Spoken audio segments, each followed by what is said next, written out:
Hi friends, welcome to my channel. ಸಂಚಿಕೆಯ ಆರಂಭದಲ್ಲಿ ಮಗು ಮಾಡಿಕೊಳ್ಳುವ ವಿಚಾರವಾಗಿ ಅರ್ಜುನ್ ಮತ್ತು ಭಾರ್ಗವಿ ನಡುವೆ ವಾದ ವಿವಾದಗಳು ಮುಂದುವರಿಯುತ್ತವೆ. ಮನೆಯಲ್ಲಿ ಕಷ್ಟಗಳು ಇರುವಾಗ ಮಗು ಬೇಡ ಎಂದು ಅರ್ಜುನ್ ವಾದಿಸಿದರೆ, ಮಗು ಬಂದರೆ ಮನೆಯ ವಾತಾವರಣ ಬದಲಾಗುತ್ತದೆ, ಮಾವಯ್ಯನವರಿಗೂ ಖುಷಿಯಾಗುತ್ತದೆ ಎಂದು ಭಾರ್ಗವಿ ಭಾವನಾತ್ಮಕವಾಗಿ ಮನವಿ ಮಾಡ್ತಾಳೆ.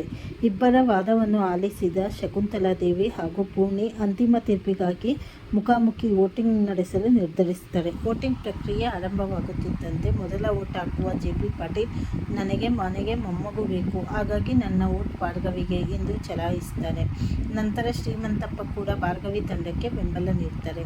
ಇದರಿಂದಾಗಿ ಭಾರ್ಗವಿ ಹಾಗೂ ಬೃಂದಾ ತಂಡಕ್ಕೆ ಗೆಲುವು ಸಿಗುತ್ತದೆ. ಕೋರ್ಟ್ ತೀರ್ಪಿನಂತೆ ಅರ್ಜುನ್ ಚರಣ್ ಮಗು ಮಾಡಿಕೊಳ್ಳಲು ಒಪ್ಪಿಸಲೇಬೇಕಾದ ಪರಿಸ್ಥಿತಿ ನಿರ್ಮಾಣವಾಗುತ್ತದೆ. ಆದರೆ ಈ ಗೆಲುವಿನ ಬೆನ್ನಲ್ಲೇ ಬೃಂದಾ ಮನಸ್ಸಿನಲ್ಲಿ ಸ್ವಾರ್ಥ ಮತ್ತು ಹೊಟ್ಟೆ ಕಿಚ್ಚು ಶುರುವಾಗುತ್ತದೆ. ಒಂದು ವೇಳೆ ನನಗಿಂತ ಮುಂಚೆ ಭಾರ್ಗವಿ ಗರ್ಭಿಣಿಯಾದರೆ ಈ ಮನೆಯ ಆಸ್ತಿ, ಅಂತಸ್ತು ಎಲ್ಲವೂ ಅವಳ ಪಾಲಾಗುತ್ತದೆ. ನಾಳೆ ನಾನು ಅವಳ ಕೈ ಕೆಳಗೆ ಇರಬೇಕಾಗುತ್ತದೆ. ಹಾಗಾಗಿ ಯಾವುದೇ ಕಾರಣಕ್ಕೂ ಭಾರ್ಗವಿ ನನಗಿಂತ ಮುಂಚೆ ಗರ್ಭಿಣಿಯಾಗಬಾರದು ಎಂದು ಬೃಂದಾ ಹೊಸ ಕುತಂತ್ರ ಹಣೆಯಲು ತೊಡಗುತ್ತಾಳೆ. ಇತ್ತ ಪೂರ್ಣಿ ಅರ್ಜುನನಿಗೆ ಧೈರ್ಯ ತುಂಬುತ್ತಾ, ಕಷ್ಟಗಳ ನಡುವೆಯೂ ಮಗು ಬೆಳೆದರೆ ಜೀವನದ ಮೌಲ್ಯ ತಿಳಿಯುತ್ತದೆ ಎಂದು ತಿಳಿ ಹೇಳ್ತಾರೆ. ಬೃಂದಾ ಹೆಣೆಯುವ ಕುತಂತ್ರವನ್ನು ಮೆಟ್ಟಿ ನಿಂತು ಭಾರ್ಗವಿ ಹೇಗೆ ತಾಯಿಯಾಗ್ತಾಳೆ ಎಂಬುದು ಮುಂದಿನ ಸಂಚಿಕೆಗಳಲ್ಲಿ ಕಾದು ನೋಡಬೇಕಾಗಿದೆ.